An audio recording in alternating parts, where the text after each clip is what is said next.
सत्संग का लाभ। किसी नगर में एक बूढ़ा चोर रहता था। 16 वर्षीय उसका एक लड़का भी था। चोर जब ज्यादा बूढ़ा हो गया तो अपने बेटे को चोरी की विद्या सिखाने लगा।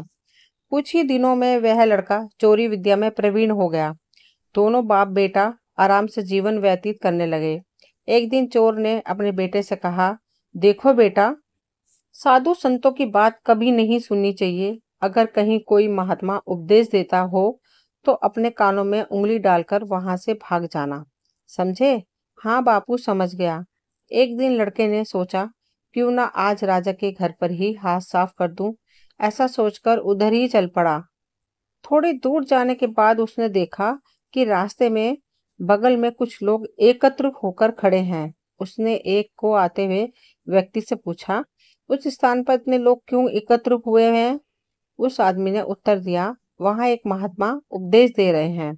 यह सुनकर उसका माथा ठनका। इसका उपदेश नहीं सुनूंगा, ऐसा सोचकर अपने कानों में उंगली डालकर वह वहां से भाग निकला। जैसे ही वह भीड़ के निकट पहुंचा, एक पत्थर से ठोकर लगी और वह गिर गया। उस समय महात्मा जी कह रहे थे, कभी झूठ नहीं बोलना चाहिए, जिसका नमक खाएं उसका कभी बुरा नहीं सोचना चाहिए। ऐसा करने वाले को भगवान सदा सुखी बनाए रखते हैं। ये दो बातें उसके कान में पड़ी। वह झटपट उठा और कान बंद करके राजा के महल की ओर चल दिया। वहां पहुंचकर जैसे ही अंदर जाना चाहा कि उसे वहां बैठे पहरेदार ने टोका, अरे कहाँ जाते हो, तुम कौन हो? उसे महात्मा का उपदेश याद आया, झूठ नहीं बोलना चाहिए। चोर ने सोचा, आज सच ही बोलकर देखें। उसने उत्तर दिया, मैं चोर हूँ, चोरी करने जा रहा हूँ। अच्छा जाओ, उसने सोचा, राजमहल का नौकर होगा, मजाक कर रहा है। चोर सच बोलकर राजमहल में प्रवेश कर गया। एक कमरे में घुसा। वहां ढेर सारा पैसा तथा जेवर देख उसका मन खुशी से भर गया। एक थैले में सब धन भर लिया और दूसरे कमरे में घुसा। वहां रसोई घर था। अनेक प्रकार का भोजन वहां रखा था। वह खाना खाने लगा। खाना खाने के बाद वह थैला उठाकर चलने लगा कि तभी फिर महात्मा का उपदेश आया, जिसका नमक खाओ उसका बुरा मत सोचो। उसने अपने मन में कहा, खाना खाया, उसमें नमक भी था, इसका बुरा नहीं सोचना चाहिए। इतना सोचकर थैला वहीं रख वह वापस चल पड़ा। पहरेदार ने फिर पूछा, क्या हुआ, चोरी क्यों नहीं की?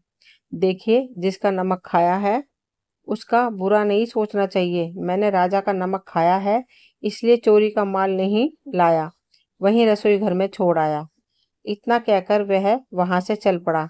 उधर रसोइये ने शोर मचाया, पकड़ो पकड़ो, चोर भागा जा रहा है। पहरेदार ने चोर को पकड़कर दरबार में उपस्थित किया।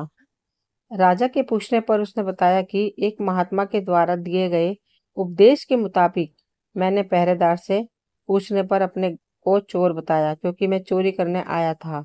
आपका धन चुराया, लेकिन आपका खाना भी खाया जिसमें नमक मिला था, इसलिए आपके प्रति बुरा व्यवहार नहीं किया और धन छोड़कर भागा। उसके उत्तर पर राजा बहुत खुश हुआ और उसे अपने दरबार में नौकरी दे दी।